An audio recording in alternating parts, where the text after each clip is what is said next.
have been a fan of Sofia the First ever since childhood. I grew up on this show for years, so I'm guaranteed to have some thoughts about this new upcoming reboot. In recent years, Disney's been bringing back a bunch of their old stuff in different various ways. The obvious example of this is Disney's live-action remakes. They have made so many of their classic 2D animated movies into live-action remakes, including Cinderella, Beauty and the Beast, The Lion King, Aladdin, Lilo and Stitch, Little Mermaid, Snow White and Seven Dwarfs, and many, many, many more. Unfortunately, this capitalism has also been affecting their other divisions. A lot of their 2000 sitcoms like Raven's Home and Wizards of Waverly Place not only got reboots within the last 10 years, and last year, Disney has made reboots of two of their most popular animated shows, being Phineas and Ferb and Mickey Mouse Clubhouse. Now this year, Disney's making a reboot of Sofia the First, set to premiere later this month. And like I said earlier, I've been a big fan of Sofia the First since childhood, so obviously I'm going to have some thoughts on the reboot. Let's get on with it. So for starters, the art style isn't as bad as some people make it out to be. Like, I used to think it looked like AI at first too, but honestly, it looks fine now that I'm used to it. Not to mention, something I did always like about the art style, even when I thought it looked like AI, was how similar it looked to its sister show, Elena of Avalor.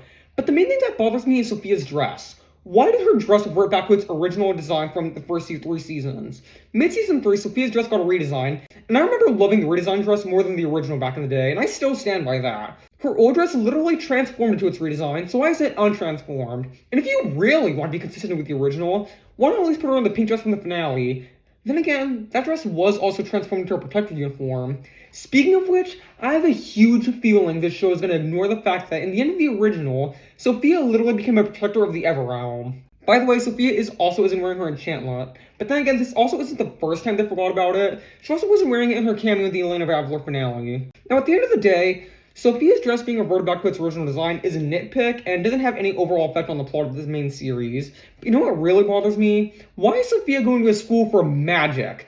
Need I remind you, Sofia literally trained and successfully became a protector of the Everrealm. And I'm going to have Athena P do the talking for me here. Sofia is more secure in her career as a protector than any of these other kids are with their future careers. Sofia is already training to be a protector, which seems like a full-time job. And the training is rigorous. What is she going to learn at any of these academies that's worth spending that much time on? I know she made her original Sofia the First video before the reveal that Sofia was going to Charmsville, a school for royal magic, but still, the show takes place just after the original show ended, so why isn't Sofia still a protector for the Everrealm?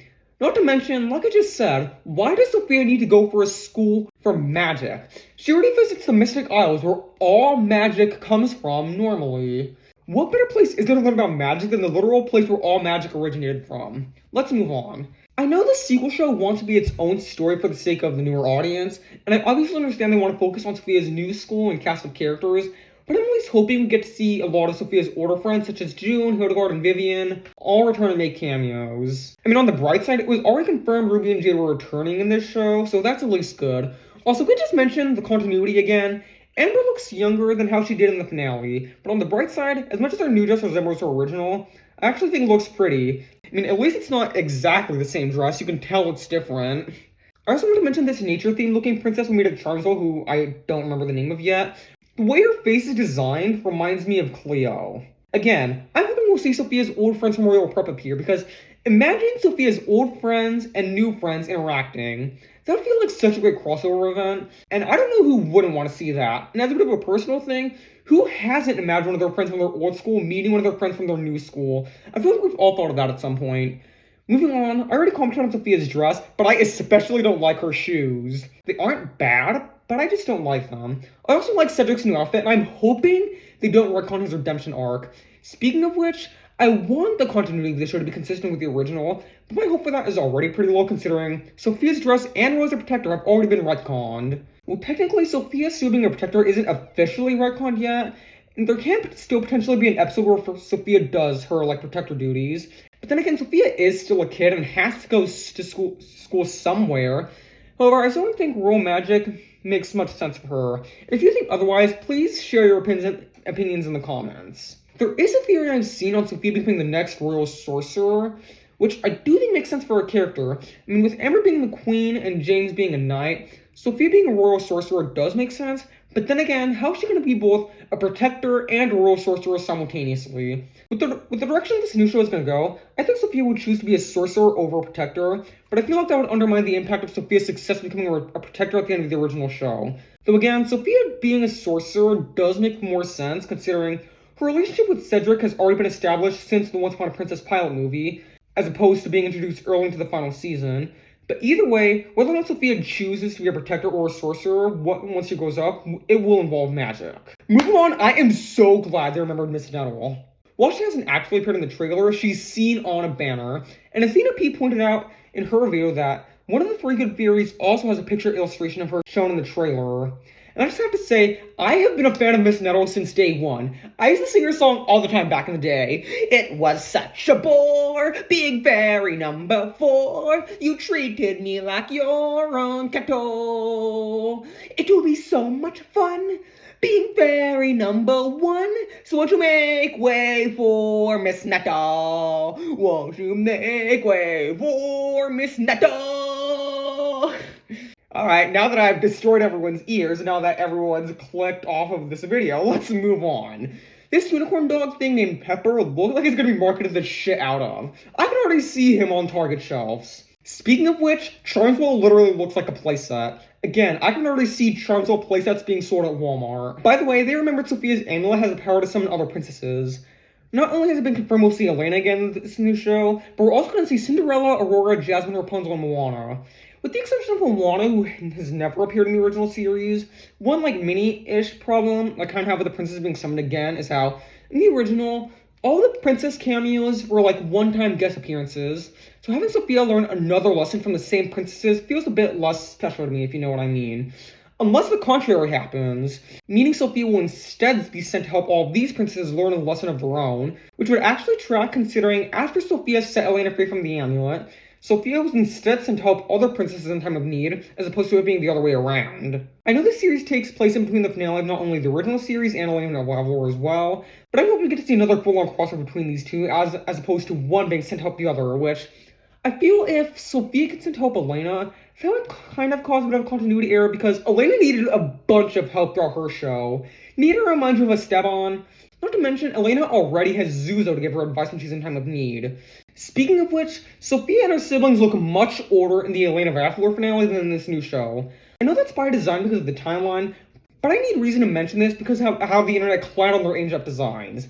And to me, they all look fine, honestly. My only critique is how Amber looks like she's wearing a wig and isn't wearing any tiaras, which is literally Amber's whole shtick.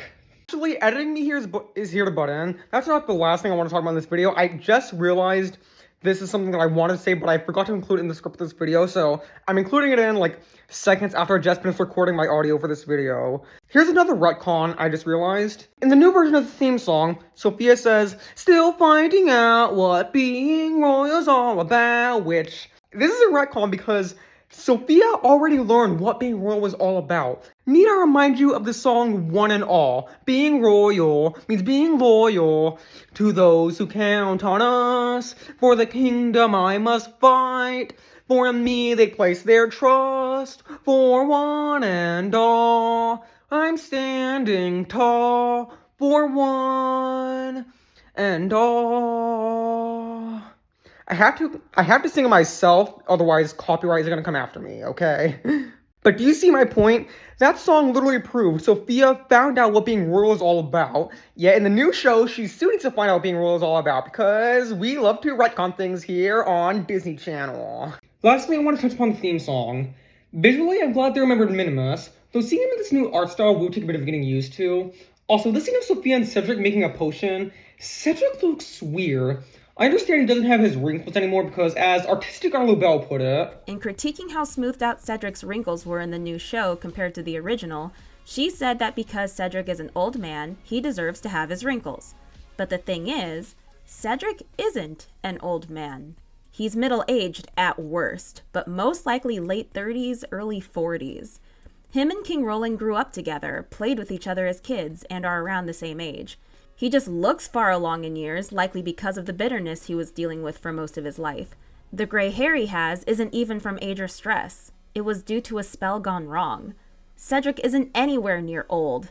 I'm not saying whether or not I like his physical change in the new series, but you can interpret this change as a visual representation of the peace and joy he has in his life now that he no longer eats spite for breakfast. He embraced wholesomeness, and it shows by him looking more his age.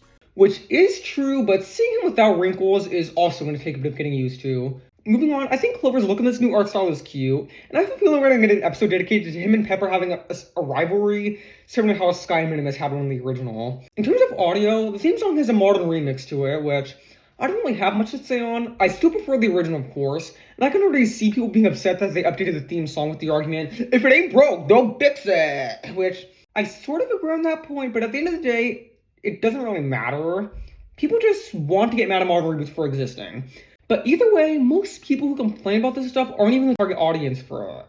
Now, I have really nothing more to say about this video. I am looking forward to seeing the new show once it comes out on May 25th, 2026, which is in 3 weeks from now.